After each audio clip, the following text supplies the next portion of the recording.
এই সমতা বিধান না করে কাজ করা তার মানে দেশকে ঠকানো, আমার চলচ্চিত্রকে ঠকানো। বাংলার হল যেগুলা সিঙ্গেল স্ক্রিন বলে যেগুলো পরিচিত, সেই হলগুলা কিন্তু আস্তে আস্তে গোডাউনে রূপান্তরিত হচ্ছে। তাহলে কি করতে হবে? আইদার তার সাথে ব্যবসা করতে হবে, সে যে নীতিতে ব্যবসা করতে চায় সেই নীতিতে ব্যবসা করতে হবে, নর তার ওখানে বাংলা চলচ্চিত্র দেওয়া বন্ধ করতে হবে। দেব না আমরা বাংলা চলচ্চিত্র। ঈদে 11টা ছবি রিলিজ হবে। খসরু ভাই সেদিন একটা ভালো কথা বলছে যে টস করে এখন রিলিজ দিতে হবে। দেখেন, আমরা বাংলা চলচ্চিত্রকে শিল্প বলি, আসলে কি বাংলা চলচ্চিত্র এখন শিল্পের পর্যায়ে আছে? আমার মনে হয় নাই। কজন প্রযোজক আছে ছবি বানায়, হাতে গুনে বলে দেওয়া সম্ভব। এইটাই কিন্তু এখন সুযোগ পেয়ে গিয়েছে বাইরের প্রযোজকরা।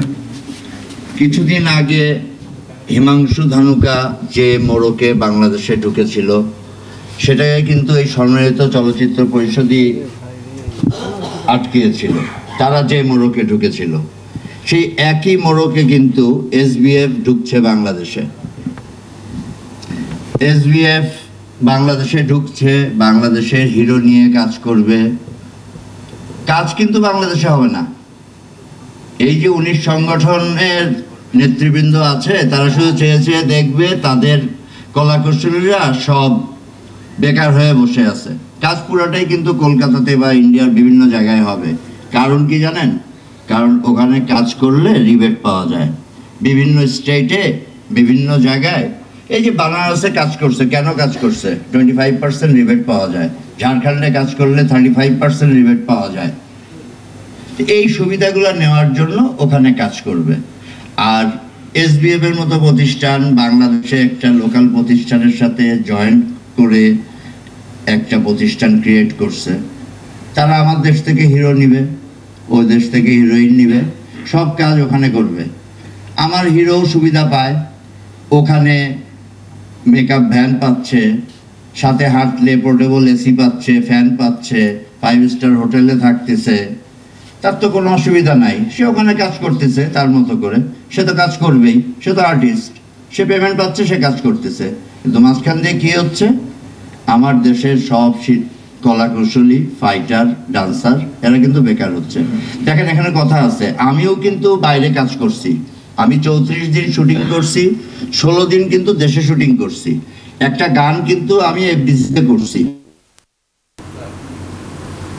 যাতে ব্যাকগ্রাউন্ড ডান্সাররা কাজ পায়। আমি কিন্তু ফাইট ঢাকায় করছি, কেন? যাতে আমার ফাইটাররা কাজ পায়। হ্যাঁ, আমি আমেরিকাতে কাজ করছি, গল্পের প্রয়োজনে আমার আমেরিকাতে কাজ করতে হয়েছে। তাই বলে আমি পুরো কাজ তো দেশের বাইরে করি নাই, ভাগাভাগি করে কাজ করছি। এই সমতা বিধান না করে কাজ করা তার মানে দেশকে ঠকানো, আমার চলচ্চিত্রকে ঠকানো। এই ঠকানোর প্রবণতাটা তৈরি হয়েছে আমাদের নিষ্ক্রিয়তার কারণে। আমরা নিষ্ক্রিয়, আমরা শুধু কথা বলি, কাজ করি না। কেন কাজ করি না? কাজ করি না তার কারণ আমাদের সামনে লক্ষ্য নাই। কেন লক্ষ্য নাই?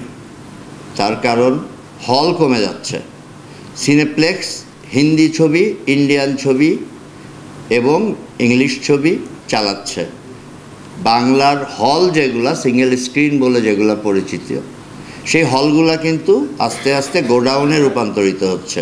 40 থেকে 50টা হল আছে, বাদবাকি 70-80টা হল ঈদ উপলক্ষে খোলে। তাহলে ঈদেই কি শুধু সিনেমা চলবে আর সারা বছর সিনেমা চলবে না? ঈদে 11টা ছবি রিলিজ হবে। খসরু ভাই সেদিন একটা ভালো কথা বলছে যে টস করে এখন রিলিজ দিতে হবে। যদি এতগুলা ছবি রিলিজ হতে আসে তাহলে টস করতে হবে। এখন অবস্থাটা এরকম হয়েছে, মানুষ সবাই বসে আছে ঈদে ছবি রিলিজ দিবে। এটা কেন? সারা বছর কি চলচ্চিত্র চলে নাই বাংলাদেশে? আপনারা যারা আছেন মুরব্বী, আপনারা বলেন, সারা বছর কি বাংলাদেশের ছবি চলে নাই? পয়লা বৈশাখ, ভ্যালেন্টাইন ডে, বিভিন্ন আরও যে দিবস, 25শে ডিসেম্বর, এইসব দিনে কি ছবি চলে নাই? এখন কি কেউ রিলিজ দেই আমরা? আমি নিজেই তো দেই না। কেন দেই না? আমি তো হল পাবো না, এই জন্য দেই না, হল বন্ধ থাকে। এরপরে আসেন সিনেপ্লেক্সের কথায়। সিনেপ্লেক্স পেয়ে গেছে মনোপলি, সিনেপ্লেক্স সে সুবিধা নিচ্ছে, সে ব্যবসায়ী, সে তো ডাইরেক্ট বলছে আমি তো ব্যবসা করতে আসছি, যেই পণ্য আমার এখানে চলবে সেই পণ্য আমি চালাবো। তার মানে কি? তার মানে চলচ্চিত্রের প্রতি তার কোনো দায়বদ্ধতা নাই, সে ব্যবসায়ী, তো মেনে নিতে হবে সে ব্যবসায়ী। তাহলে কি করতে হবে? আইদার তার সাথে ব্যবসা করতে হবে, সে যে নীতিতে ব্যবসা করতে চায় সেই নীতিতে ব্যবসা করতে হবে, নর তার ওখানে বাংলা চলচ্চিত্র দেওয়া বন্ধ করতে হবে, দেব না আমরা বাংলা চলচ্চিত্র। তা না হলে তার সাথে ব্যবসা করতে হবে। ব্যবসা কেমন করে? সে তো হিন্দি ছবি চললে প্রথম সপ্তাহে 60% দেয়, বাংলা ছবিরে 45% কেন দেয়? এই কোশ্চেন কি কেউ কখনো করছেন? হিন্দি ছবিটা তো 60% দেয়, কেন?